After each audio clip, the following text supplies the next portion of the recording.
Hello, everyone. Ladislas Maurice from thewanderinginvestor.com. So today I'm very excited to be speaking with Michael from Asian Century Stocks. Michael, how are you? Pretty good. How are you, man? Good, good, good. So Michael has a very interesting Substack called Asian Century Stocks. So he's been living in Singapore for many years. I think we're chatting offline 8 years or so. And on that Substack, he just finds all of these companies all over Asia, mostly East and Southeast Asia, and writes analysis on these companies. And he has a portfolio, etc. And what's particularly interesting about what he does is he doesn't write about, Tencent and Didi and all of that, but rather little known value stocks across that region. So just as an example, some recent reports he wrote about a Japanese railways company, some Chinese instant noodles company, a gold mine in the Philippines, a casino operator in Singapore, some Indonesian baby diapers, a conglomerate in Hong Kong, some palm oil plantation in Malaysia. So it's very varied, but the main focus seems to be value. So, Michael, why value stocks in that part of the world? Well, as far as I'm concerned, the Asia region or the Asia Pacific region is just a very large part of the world. Um, it's of course a fast-growing region, and there are many ways you can justify investing in the region. But for me, at least, it's just an opportunity set. It's a place where you can find inexpensive and undervalued equities. And so that's why I think you should invest in the region. And you could also diversify away from Europe and the United States. That's another reason to invest in the region. But as far as I'm concerned, I'm investing in individual stocks. And what I'm interested in personally is investing in companies that are really inexpensive and also high quality. And you mentioned some of the stocks that I have invested in personally, and that I've also covered on the Substack. And they are in completely different industries, and there's no connection between them other than the fact that they are undervalued for a variety of different reasons. So, if I may ask, how did you get there? Because it's pretty niche, going from being in Sweden to being in Singapore, investing in value stocks and writing about them. And what percentage of your own portfolio is allocated to these Asian value stocks? Well, yeah, it is random, for me as a European to have ended up in Asia. I came here 2009, so I've been here for about 13 years now, and I'm going to stay here for the long term. The first time I came to Asia was as an exchange student to India, of all places, and that was a great experience. I ended up wanting to go back, and I did so by studying Chinese in Peking University in China. And after that, I found a job in Shanghai working for a fund. And then I spent over 10 years working on the buy side for different funds, family office, hedge fund. And now I'm running a Substack full-time since April last year. And my personal portfolio, I think roughly 75% of my personal equities are in Asia. And that's mostly because this is what I spend my time on. I spend a lot of time analyzing them and thinking about them. And I want to have the greatest portion of my assets in stocks that I really have conviction in. So that's the reason. I've invested in that part of the world as well. And one of the learnings I've had was that when you see some of these companies, particularly in, I'd say, Japan, Korea, they're amazing companies that have, they have great market share, they dominate the market, they're profitable, they pay out some, all rightish dividends, they sit on tons of cash, they have very little debt, but somehow the stocks don't move forward. Management just likes to, you're waiting and waiting for special dividends. You're waiting for share buybacks. You're waiting for something to happen because, I mean, the numbers are fantastic, but then nothing ever happens. So my learning is that a lot of these stocks are value traps in many ways. So what are your thoughts on this, and how do you avoid investing in such stocks? Well, if one were to define cheap as being low price book multiple or low price value, sorry, PE ratio, then that's very easy to find such stocks. You can just run a screen on them, and you will probably end up with a large portion of that, of the output in Japanese equities or Korean or companies that are just mismanaged in terms of capital allocation. Because if a stock is really undervalued and the management cares about it, they can easily just repurchase shares, and that undervaluation will go away in a few months. But for some reason, they aren't. So if there's a stock that's always been cheap and there's just cash building on the balance sheet, and the management is clearly not making the right decisions, then you should not expect that to change unless there's a specific catalyst, like a new management team or something like that. So what I'm hoping for personally is to find a company that's both undervalued and has a catalyst, that's something happening in the next year or let's say 2 years that will change the situation. Perhaps it's a good company. It's been trading at high levels in the past, but it's experiencing some short-term problems that are going to be resolved. So those are the situations that I would look for. And in terms of these cheap stocks that are just mismanaged, what you can do is you can invest in companies that have activist investors in their shareholder register, and they may be able to affect change in them. And that's when I would like to enter. So if you are a minority investor in these companies that are currently targeted by activist investors, then you could potentially make money in these stocks that have been cheap for a very long time. But yeah, you're right. I would say in Japan especially, they often have very poor capital allocation, and since growth is so slow, economic growth is weak in Japan, you can end up with a stock that's just going nowhere for a very long time. So I would say always look for specific catalysts. Clear. That makes sense. And how are you, because I mean, the whole situation right now is very complicated in the world with the energy crisis, with the food crisis. Prices are shooting up for the two. And quite a few countries in your region are net importers of both. So is that impacting your portfolio? Are you reallocating? How are you approaching the situation? Yeah, I've reallocated a little bit towards commodity companies, for example, plantation companies in Malaysia or oil producer. I own a Chinese company called CNOOC, which is a state-owned oil and gas exploration and production company. So I've tried to reallocate to such companies because they are enjoying windfall earnings, and they haven't moved up that much in price either. I know the U.S. energy stocks have moved up immensely up until a few weeks ago, whereas that's not really the case here in Asia.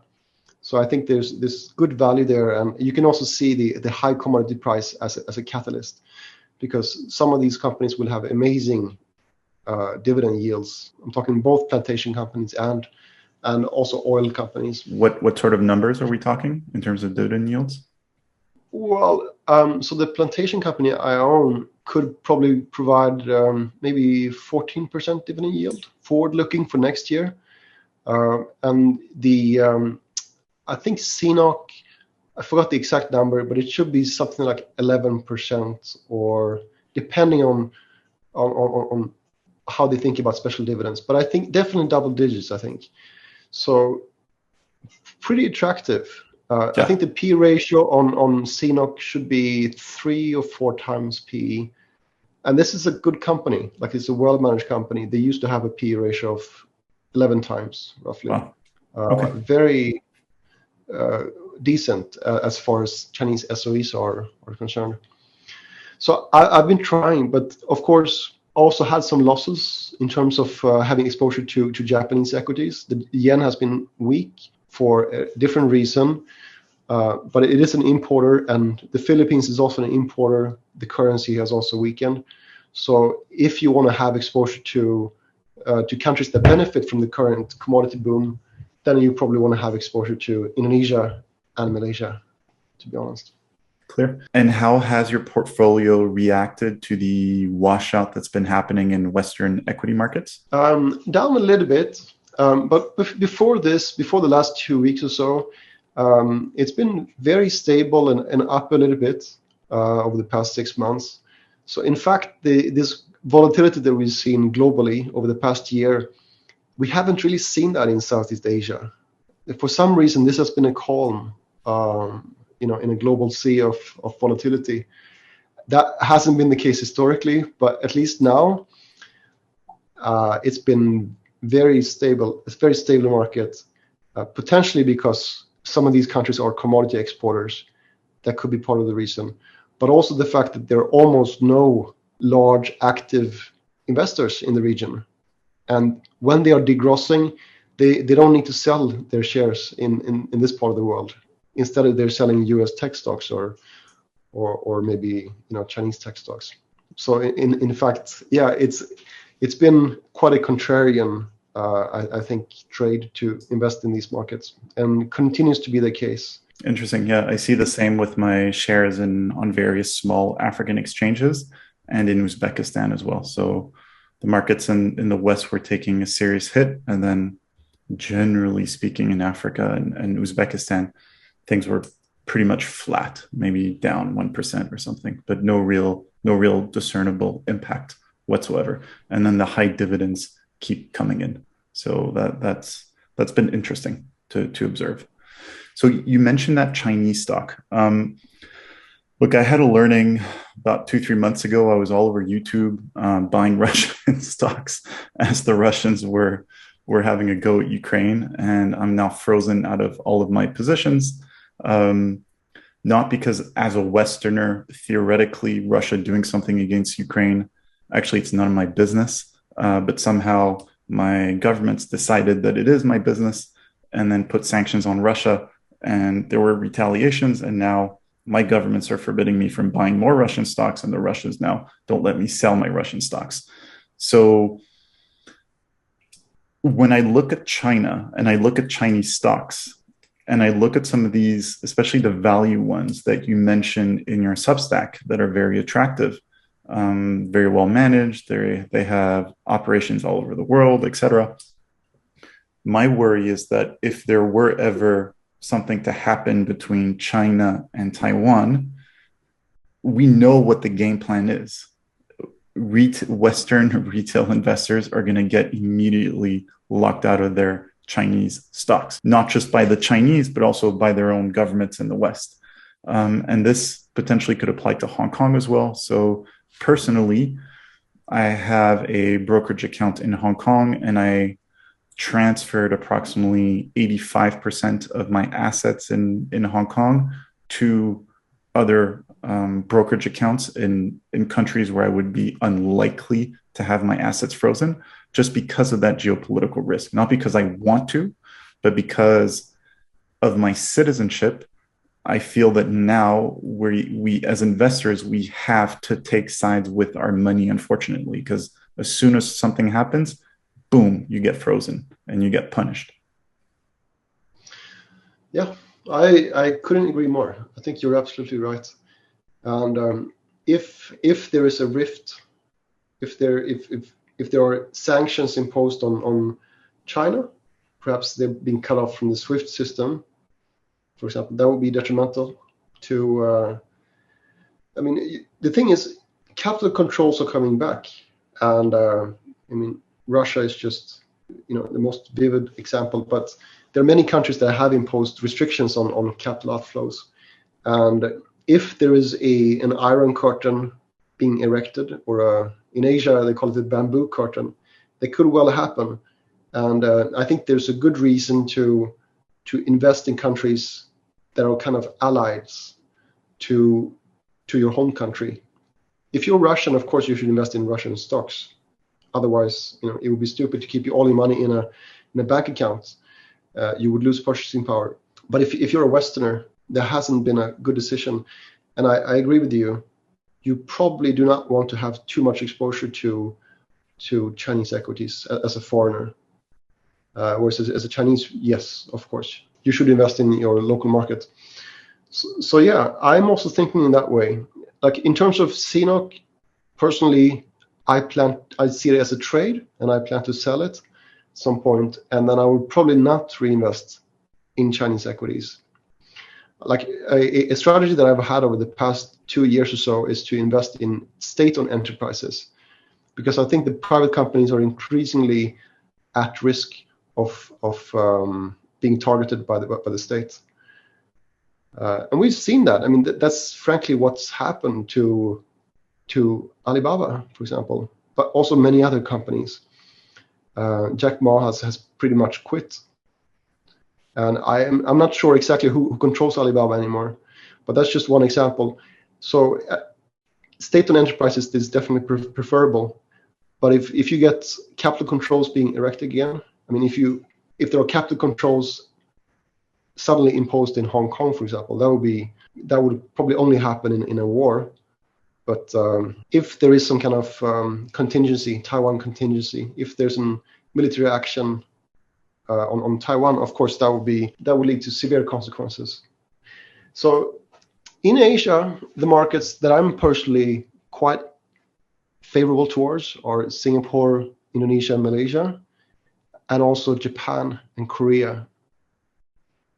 Those are, for the most part, democracies, and they are not necessarily U.S. allies, but more so.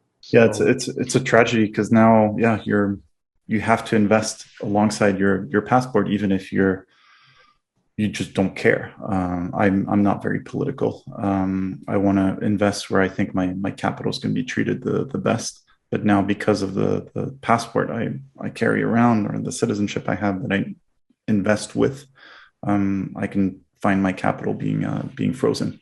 So in terms of access to all of these markets, so personally, I like Interactive Brokers.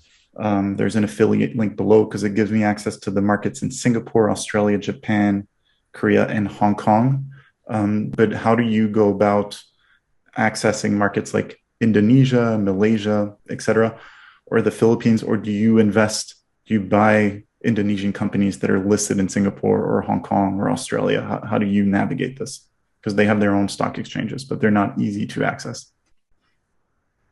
Right. So Interactive Brokers is the cheapest and the broker with the best execution for the markets that it offers access to, which is Japan, Hong Kong, Singapore.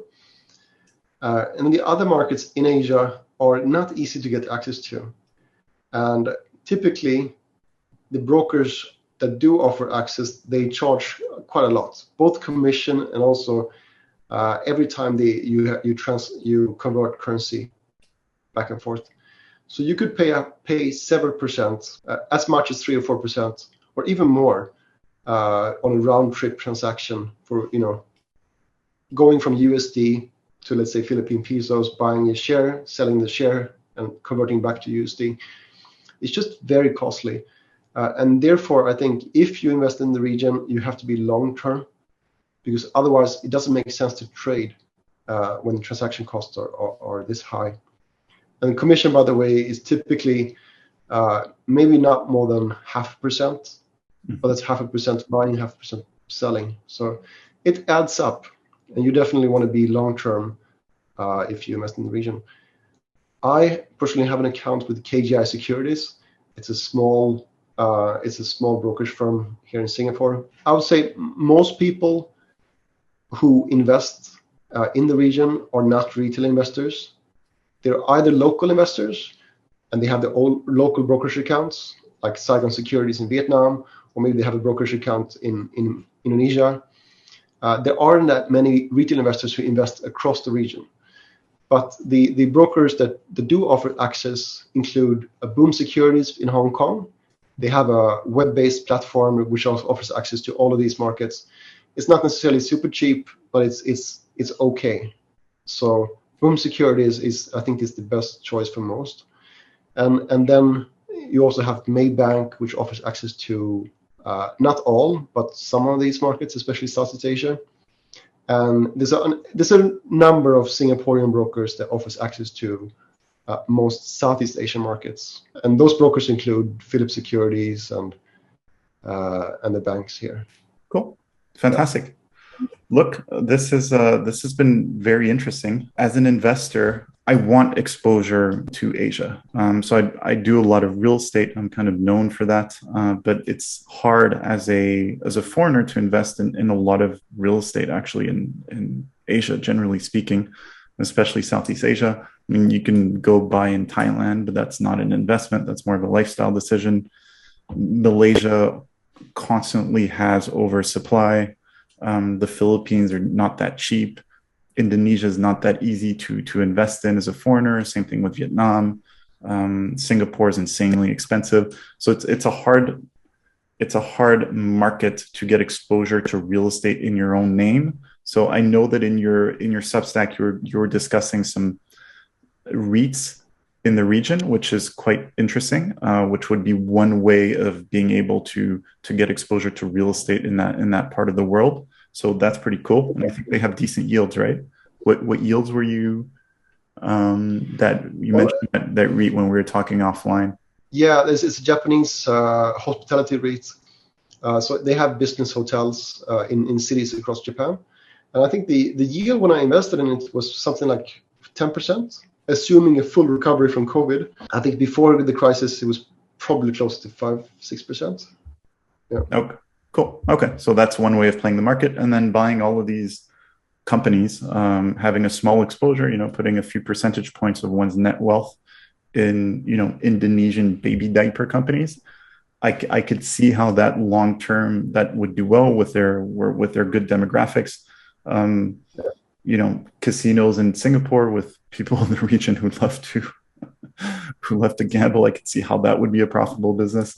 So it's a good way to play that region and getting direct exposure to specific small businesses rather than just buying ETFs. I'm always a bit wary of buying ETFs because when you buy the ETF, you buy all the crap that's in there. But if you do a minimum amount of research, generally you can find a little bit better than the average. Especially when people pay for a Substack such as yours. At the end of the day, it's not a lot of money. If people are going to allocate some of their savings to Southeast Asia, it makes sense to pay for analysis and good information. Can you give us 2 words about your Substack, please?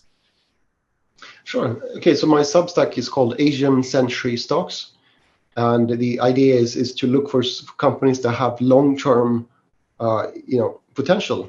They're going to stick around for hopefully another century. And most of the stocks that I'm interested in are value companies that offer, some stability, competitive advantage, and hopefully, low share price. So that's pretty much it. And I look across the sectors across East Asia and Southeast Asia. So that's pretty much my niche. Cool. Fantastic. So thank you very much, Michael. So the link is right below to his Substack. And Michael, it was a real pleasure talking to you today. Really appreciate your time. Yeah. Thank you so much. Cheers. Cheers. Bye-bye.